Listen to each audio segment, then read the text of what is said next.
All right, sports fans, how's everybody out there doing? Martin coming at you one more time here on YouTube with another edition of the 300 Pounds of Sports Knowledge Podcast.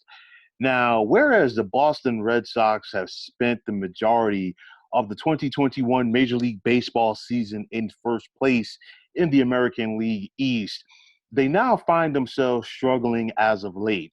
Now, prior to this weekend series versus the Baltimore Orioles, the Red Sox were 3-11 in their last 14 games, which included going 1-5 versus the Tampa Bay Rays, who are now in first place in their division.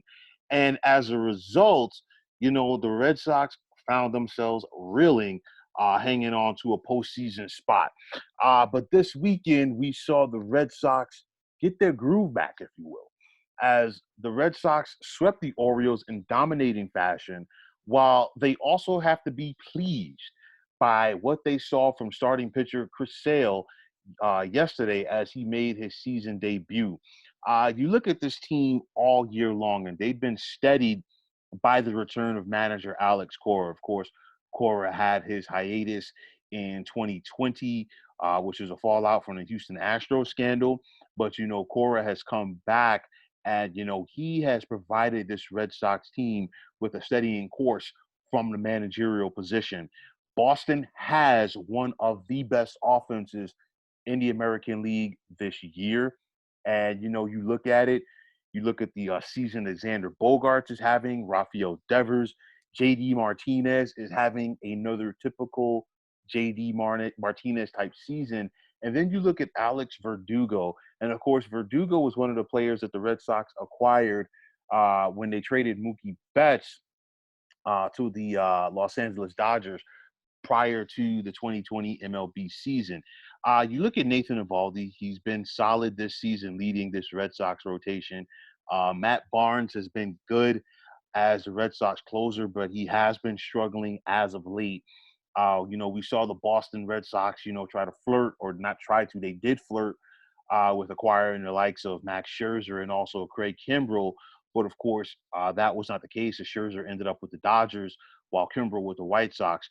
But, Boston, they are relying on the guys who have been there so far this season. And hopefully, for their sake, it's going to be enough to get them back to the postseason for the first time since they last won it all in 2018.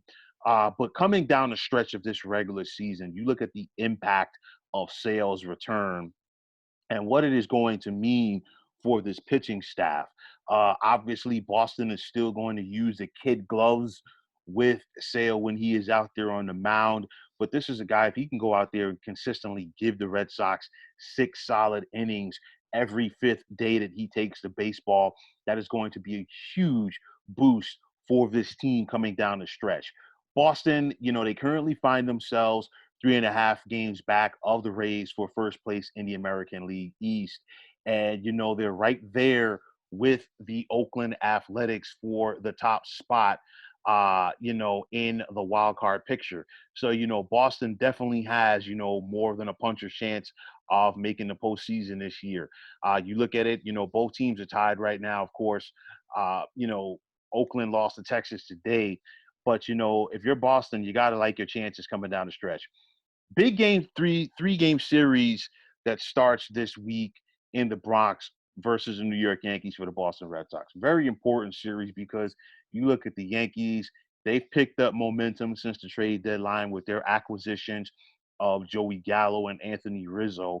And the Yankees are trying to close some more ground on that final wild card spot in the American League. Also, at the end of this month, carrying over into September, Boston has a massive 4-game set on the road in Tampa with the Rays. And that series could go a very long way in deciding who is going to win this division for 2021. But in between that, Boston has a 3-game set next weekend at home versus the Texas Rangers, which is followed by 3 games at home versus the Minnesota Twins. And then just prior to going to Tampa, Boston has 3 games in Cleveland versus the Indians. So that's a critical 9-game stretch in itself. Boston can't have a situation where they go 5-4 or worse. over those 3 games. They need to try to find a way to go 6-3, if not possibly 7-2 or better. You got to take care of your business versus Texas.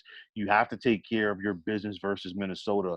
I know that Cleveland is attempting to hang around in the wild card picture, but the bottom line is Boston needs to go out there and win each one of those series, because wins right now are at a premium in that tight AL playoff picture. You look at it, I like Boston's chances of making the playoffs because, I know that they faltered recently, but you know what? To me, I really think they got their momentum back over the weekend versus the Orioles. Granted, the Orioles are a bottom feeder this year in Major League Baseball, but nonetheless, you don't apologize for winning. And you know what? Sometimes you just need to, get back into that victory column, to feel good about yourselves and get that momentum and tweak a couple of things that you were struggling with in previous games. But nonetheless, you don't apologize for winning, and the Red Sox took care of their business, which is what good teams are supposed to do. With that said, you look at this American League picture, especially in the American League East, that wild card picture is so tight. You got the Yankees, Toronto, and Seattle all trying to catch up to Boston and Oakland for that final wild card spot. And then you have Boston competing with Oakland for the top wild card spot. Not to mention Boston is right there in the mix with Tampa to win the American League East. I think Boston is going to close the gap a little bit more on Tampa. Granted, a 3.5 game lead is not insurmountable at this point of the season. We're talking about we're in mid-August. We've seen a lot of teams do more in less time, obviously. So the thing with Boston, first and foremost, they definitely want to try to close that gap on Tampa because you want to win your division, obviously, and avoid the wild card game if you don't have to play there. Secondly, should Boston get that wild card game, I'm sure they feel a lot better about themselves if they were at home and they didn't have to go to Oakland potentially. Or, it's one of those where if you're Boston, you also want to avoid that wild card game because, for the sake of argument, there's a possibility that you could be facing the Yankees or the Blue Jays in that series. Two teams that you're very familiar with, but they're also very familiar with you. And we know what the Yankees and Blue Jays can do hitting wise. And with their big bats, they could put some real stress on this Red Sox pitching staff. So definitely, if you're Boston, you really want to try to go out there and try to find a way to win this division. Easier said than done because the defending American League champions, Tampa Bay Rays, are not going away without a fight. I think at the very least, what you're going to see is Boston make the playoffs as a wild card. They are definitely one of the better teams in the American League.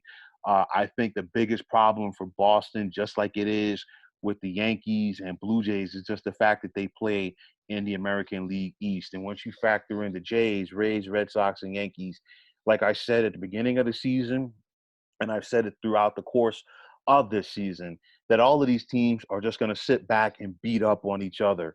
And you look, as good as the Yankees have been in the last couple of weeks, they're making a push. They still got some work ahead of them to try to win this division. Probably is not going to happen. It's due to the fact that they have to play all of these teams. You look at the Jays, they've made a push. They've started to slide back a little bit.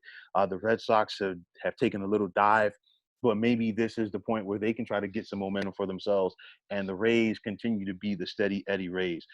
So with it said, I do think that the Red Sox are capable of making the playoffs, and I think the Red Sox will make the playoffs. It's a huge bounce back for this team once you factor in where they've been the last 2 years. 2019, obviously, they took a huge step back after winning the World Series in 2018 when they won 108 games in the regular season. Last year was a wash due in the shortened season for Boston as they never got their footing. They've turned things around, and I don't see them slowing down with the momentum. They took some tough punches and some big punches from other teams in the American League, but now I think Boston is going to find their groove. I think Boston is going to find a way to finish strong, and at the very least, they'll get one of these wild card spots for the postseason. So a big time effort by the Red Sox this weekend to get back on track, get in that winning column, and most importantly, get some momentum for themselves in this critical race that is the American League East. So, folks, that is going to wrap it up. And as always, I want to take this time out to thank you for tuning into the 300 Pounds of Sports Knowledge podcast here on YouTube. I want to take the time out to thank all of you fine folks out there for tuning in. And if you have not already, please feel free to subscribe to this channel. Now, if you're on Twitter, please feel free to follow me at 300 Pounds of Sports. And like I always say, if you follow me, it will be my pleasure to follow you right back. There's also the sports discussion group on Facebook at the Sports Depot 365. You can check it out, drop a line, and be a part of one of the better sports debating sites going on social media. So once again, fine folks, my name is William Martin, signing off, saying take care and have yourselves a wonderful day.